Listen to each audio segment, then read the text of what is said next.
okay, parents, your kids are going to turn out just fine. This episode of the podcast is brought to you by FOCO. That's FOCO, F-O-C-O. If you are a parent of a child or teen with ADHD, you know how challenging it can be to keep them focused and engaged. FOCO is the all-natural solution for ADHD, whether it's for school, homework, or just everyday activities. FOCO helps your child or teen stay calm and attentive. Before trying prescription drugs like Adderall that can come with harsh side effects, I recommend you try FOCO. Visit ThinkFOCO, that's ThinkFoco,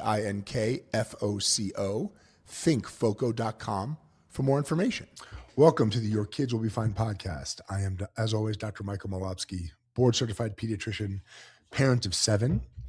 And today on the podcast, as every week, as every session, we try to find the topics that generally create tons of anxiety for parents, where there definitely is information overload, and give parents greater confidence in the choices that they make around their parenting, and know that your kids will be fine. And this session of the podcast, we are focusing on a topic that I addressed in my social media channels this week.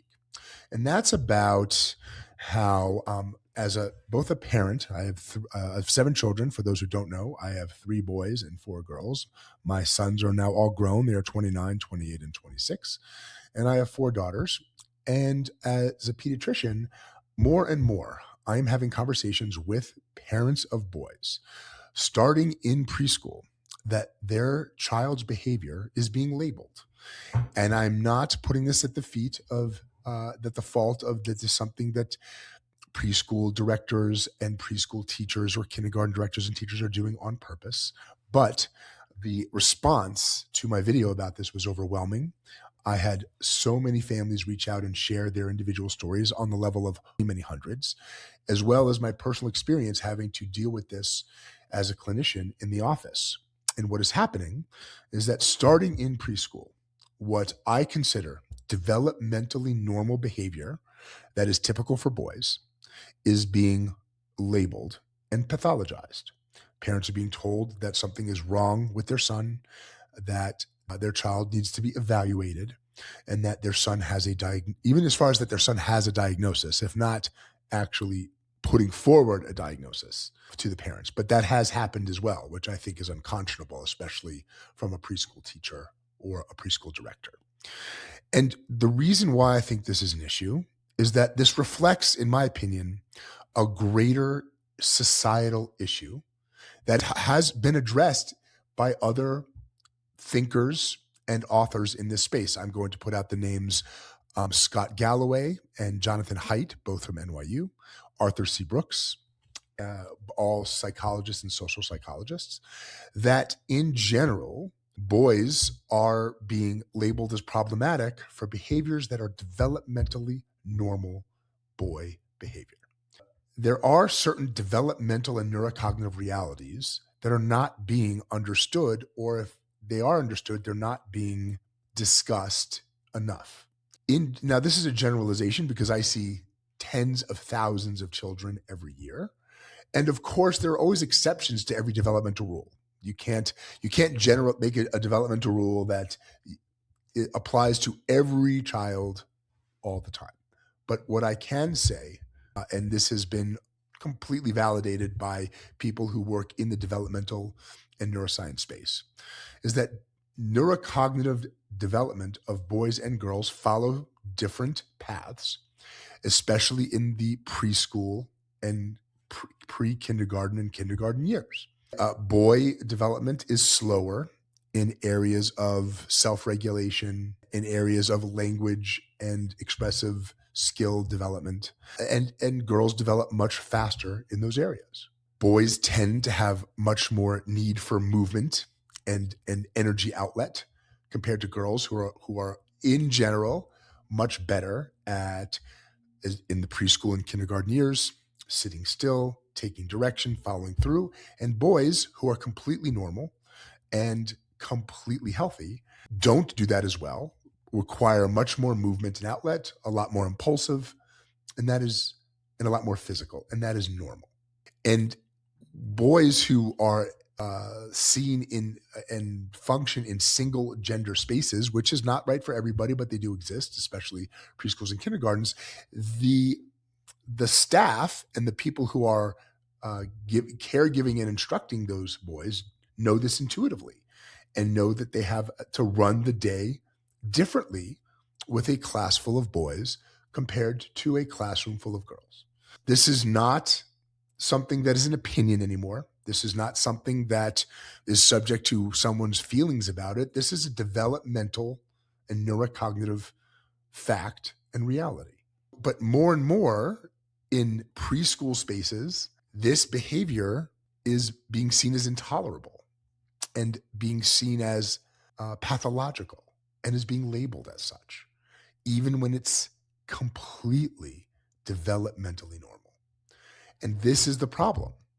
The problem likely is societal and cultural, that there's less tolerance for what used to be understood as typical boy behavior, but is now seen as toxic and now seen as disruptive and now seen as negative and something that needs to be fixed, instead of the fact that this is a normal difference that just needs to be honored and managed in a developmentally appropriate way. I don't know what the answer to this is.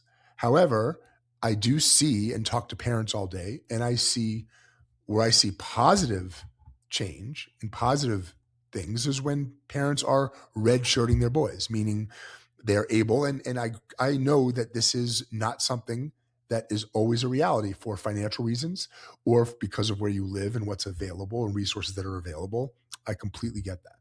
But in places where boys can delay their entry into the structured school space, meaning past 6 years old to start kindergarten, they are much more successful. There's way less labeling of them as negative, and their behavior is not seen as somehow disruptive, and that they are viewed as much more successful, and they have a much better, happier, and positive experience in that time and place.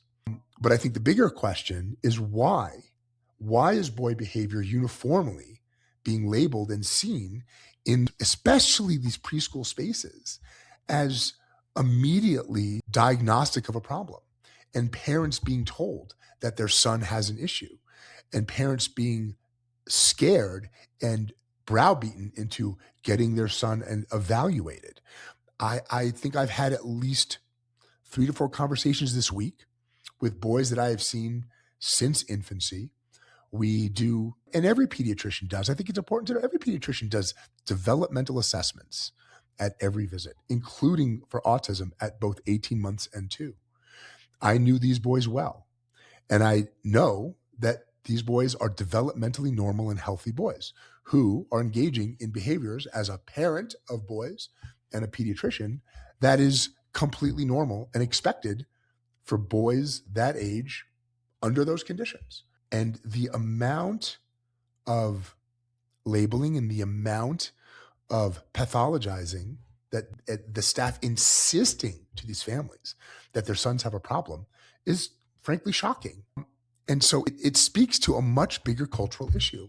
There's no question that when over the last 10 years, when we study outcomes, boys are struggling. Boys have a much lower rate than girls of finishing high school.